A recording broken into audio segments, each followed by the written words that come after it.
तारीख थी 16 जनवरी 2025, जब हैदराबाद के वेंकटेश्वर नगर कॉलोनी की रहने वाली एक 35 साल की महिला, जिसका नाम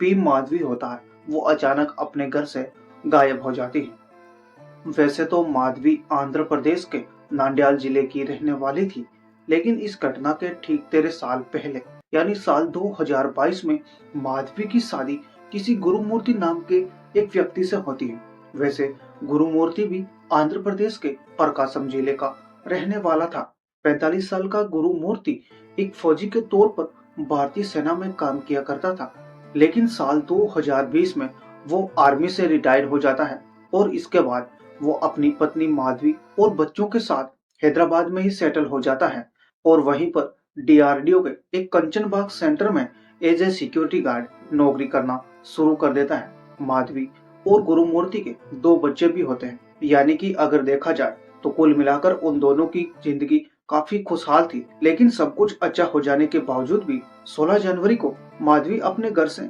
अचानक गायब हो जाती है। वैसे तो माधवी अक्सर अपने माता पिता से फोन पर बात किया करती थी, लेकिन जब 16 जनवरी को माधवी गायब हो जाती है तो उसके साथ साथ उसका मोबाइल फोन भी स्विच ऑफ आने लगता है। अब माधवी के माता पिता अपनी बेटी के गायब हो जाने से काफी ज्यादा परेशान हो जाते हैं और इसके बाद 18 जनवरी को माधवी के माता पिता अपने दामाद गुरुमूर्ति से इसके बारे में पूछताछ करते हैं तो गुरुमूर्ति उन्हें बताता है कि 2 दिन पहले उसका और माधवी का किसी बात को लेकर झगड़ा हुआ था, जिसके चलते माधवी गुस्से में आकर घर से चली जाती है। अब अपने दामाद के मुंह से ये सारी बातें सुनकर माधवी के माता पिता हैरान हो जाते हैं और अपनी बेटी की तलाश में वो हैदराबाद के वेंकटेश्वर नगर कॉलोनी में अपने दामाद के घर पहुंच जाते हैं और फिर वो अपने दामाद से अपनी बेटी के गायब हो जाने के बारे में सवाल जवाब कर रहे थे।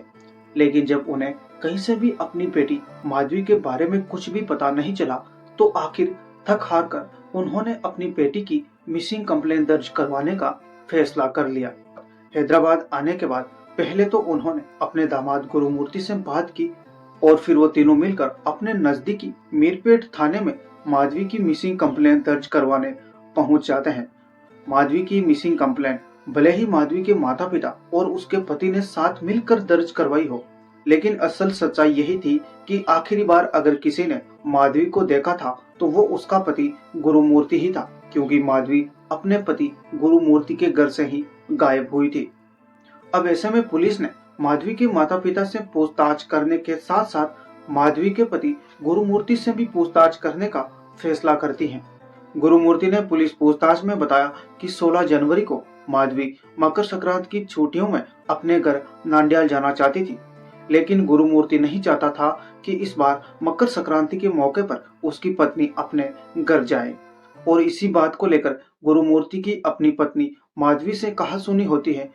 और जिसके चलते माधवी गुस्से में आकर अपने घर से चली गई।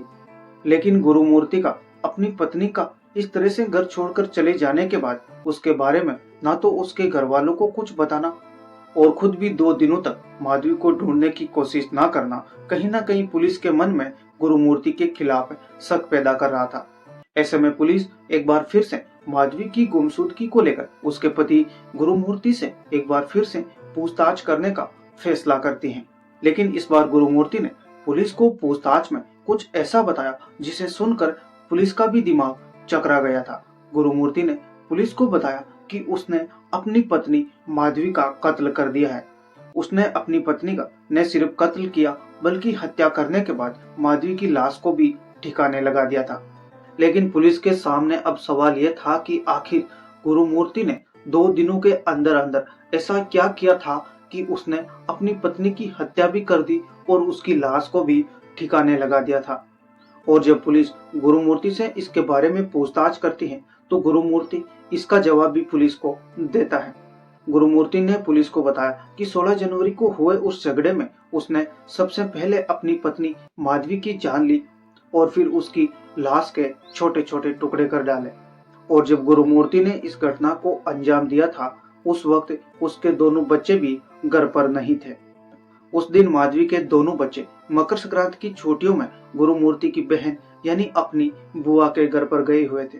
और 16 जनवरी के दिन जब गुरुमूर्ति शाम के समय अपनी ड्यूटी करके वापस घर आता है तो उसका अपनी पत्नी से झगड़ा हो जाता है। और ये लड़ाई सिर्फ इस बात को लेकर हुई थी कि माधवी अपने मायके जाना चाहती थी, लेकिन गुरुमूर्ति उसे अपने मायके जाने से रोक रहा था। और यही वजह थी कि उन दोनों के बीच झगड़ा इतना ज्यादा बढ़ गया था कि गुरुमूर्ति माधवी का गला दबाना शुरू कर देता है, और वो गला तब तक दबाता है जब तक कि माधवी की मौत नहीं हो जाती। लेकिन अब इसके आगे गुरुमूर्ति एक रोंगटे खड़े कर देने वाली कहानी पुलिस को सुनाने जा रहा था। उसने पुलिस को बताया कि माधवी का कत्ल करने के बाद उसके सामने सबसे बड़ी चुनौती थी माधवी की लाश को ठिकाने लगाना। उसने माधवी की लाश को ठिकाने लगाने के लिए काफी सोच विचार किया, और फिर उसके शैतानी दिमाग में एक भयानक आइडिया आता है, और जिसके चलते वो माधवी की डेड बॉडी को सबसे पहले अपने घर में बने उस बाथरूम में ले जाता है, जहां वो माधवी की लाश के छोटे छोटे टुकड़े करना शुरू कर देता है। और फिर गुरुमूर्ति उन टुकड़ों को घर में रखे एक प्रेशर कुकर में थोड़े थोड़े करके उबालना शुरू कर देता है, ताकि डेड बॉडी के उन टुकड़ों को ठिकाने लगाने में कोई परेशानी ना हो और लाश भी ना सड़े। लेकिन रसोई में बर्तनों के बीच रखे इस प्रेशर कुकर को देखकर कोई भी ये नहीं कह सकता कि इस साफ सुथरे कुकर में अब से चंद दिन पहले उसी महिला के शरीर के टुकड़ों को उबाला गया था, जो कल तक खुद उसी कुकर से खाना पकाया करती थी। खैर, इस कांड को अंजाम देने में गुरुमूर्ति को कुल 72 घंटों का समय लग गया था। इसके बाद गुरुमूर्ति ने उन टुकड़ों को थोड़े थोड़े करके अलग अलग बैग्स में भरा, और फिर उन बैग्स को अपने घर के पास मौजूद एक जिले लागुड़े में फेंक दिया। पूछताछ में गुरुमूर्ति ने पुलिस को बताया कि उसने लाश के टुकड़े तो कर डाले थे, लेकिन हड्डियों की वजह से उन टुकड़ों को पैक करना काफी मुश्किल हो रहा था। इसके लिए उसने मसाला पीसने वाले मुसल से पहले उन हड्डियों को तोड़ा और उन्हें चूरा चूरा करके शरीर के बाकी टुकड़ों के साथ उन बैग्स में भर दिया, और उन बैग्स को एक एक करके जिले लागुड़े में डाल दिया। यानी कि गुरुमूर्ति ने पहले तो माधवी का कत्ल किया, उसके बाद उसकी लाश के टुकड़े किए, और फिर उन टुकड़ों को प्रेशर कुकर में उबाला, और इसके बाद माधवी की हड्डियों को तोड़ा और फिर उन्हें चूरा चूरा किया। और ये सब कुछ करने के बाद उसने अपने घर के पास ही मौजूद जिले लागुड़े में उन बैग्स को फेंक दिया। गुरुमूर्ति के इस भयानक खुलासे के बाद पुलिस हरकत में आ जाती है, और पुलिस गुरुमूर्ति को अपने साथ लेकर वेंकटेश्वर नगर कॉलोनी में उसके मकान पर पहुंचती है, ताकि गुरुमूर्ति के घर की अच्छी तरीके से तलाशी करके सबूत जुटाई जा सके। लेकिन वहां पर पुलिस को इस तरह की वारदात के कोई भी निशान नहीं मिलते, और ये सब कुछ देखकर पुलिस भी हैरत में पड़ जाती है कि गुरुमूर्ति ने इतना सब कुछ करने के बाद भी घर को इतनी अच्छी तरह से साफ किया कि नंगी आंखों से देखने पर भी वहां पर खून के धब्बों का मिलना लगभग नामुमकिन था। इसके बाद पुलिस ने फोरेंसिक एक्सपर्ट्स को बुलाकर उनकी मदद से गुरुमूर्ति के पूरे मकान की स्कैनिंग करने का फैसला किया,